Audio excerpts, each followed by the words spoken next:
ഏലപ്പാറ ടൗണിൽ ബസ് സ്റ്റാൻഡിന് സമീപം മാലിന്യജലം ഒഴുകിപ്പോകുന്ന ഓട സ്ലാബിട്ട് മൂടാത്തത് മേഖലയിൽ സാംക്രമിക രോഗഭീഷണിയും ദുർഗന്ധം വഹിക്കുന്നതിനും ഇടയാക്കുന്നു. കുട്ടികളടക്കം ചികിത്സയ്ക്കായി കൊണ്ടുവരുന്ന സർക്കാർ ഹോമിയോ ആശുപത്രിക്ക് സമീപത്താണ് ഈ ഓട നിലകൊള്ളുന്നത്. വിഷയത്തിൽ നിരവധി തവണ ബന്ധപ്പെട്ട അധികൃതർ മുൻപാകെ പരാതികൾ നൽകിയെങ്കിലും നടപടിയൊന്നും ഉണ്ടാകുന്നില്ല എന്നാണ് പ്രദേശവാസികൾ പറയുന്നത്. തോട്ടം തൊഴിലാളികളടക്കം നിരവധി പേർ എത്തുന്ന ടൗണാണ് ഏലപ്പാറ. ഈ ടൗണിൽ ബസ് സ്റ്റാൻഡിന് സമീപത്തുകൂടി കടന്നു പോകുന്ന ഓടയാണ് ആളുകൾക്ക് ബുദ്ധിമുട്ട് സൃഷ്ടിക്കുന്നത്. പ്രദേശത്തെ വീടുകളിൽ നിന്നും വ്യാപാര സ്ഥാപനങ്ങളടക്കമുള്ള മലിനജലം ഈ ഓട വഴിയാണ് ഒഴുകിപ്പോകുന്നത്. എന്നാൽ ബസ് സ്റ്റാൻഡിന് സമീപം ഈ ഓടയ്ക്ക് മൂടിയില്ല. ഇതോടെ വലിയ രീതിയിലുള്ള ദുർഗന്ധമാണ് വമിക്കുന്നത്.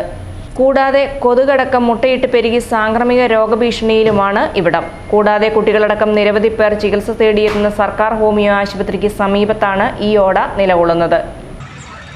ഈ ഓടയ്ക്കകത്തൂടെ മലിനജലം ഒഴുകിക്കൊണ്ടിരിക്കുകയാണ്.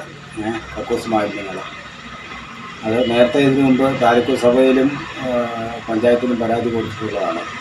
നാളിതുവരെയായിട്ട് അതിനൊരു നടപടി ഉണ്ടായിട്ടില്ല. പല ഘട്ടങ്ങളിലായിട്ട് കക്കൂസ് മാലിന്യങ്ങൾ ഒഴുക്കി വിടുകയാണ്. അത് യാതൊരു കാര്യങ്ങളില്ല.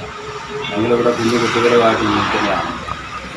തൊട്ടടുത്ത ഹോമിയോ ഹോസ്പിറ്റലല്ലേ? തൊട്ടടുത്ത ഹോമിയോ ഹോസ്പിറ്റലുണ്ട്, ആശുപത്രി ഉണ്ട്. അത് കാരണം ഇതിനെത്രയും പെട്ടെന്ന് തീരുമാനം ഉണ്ടാക്കാമെന്ന്. പ്രദേശത്തെ വ്യാപാരികൾക്കടക്കം വലിയ പ്രതിസന്ധിയാണ്. നിരവധി തവണ പഞ്ചായത്ത് അധികൃതരോടക്കം ഈ വിഷയം ചൂണ്ടിക്കാണിച്ചിട്ടും നടപടിയെടുക്കുന്നില്ല എന്നും ആളുകൾ ചൂണ്ടിക്കാണിക്കുന്നു.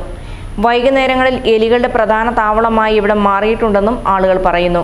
അടിയന്തരമായി പഞ്ചായത്ത് അധികൃതരുടെ നേതൃത്വത്തിൽ ഈ ഓട സ്ലാബ് മൂടാനുള്ള നടപടി ഉണ്ടാകണമെന്നാണ് ആവശ്യമുയരുന്നത്.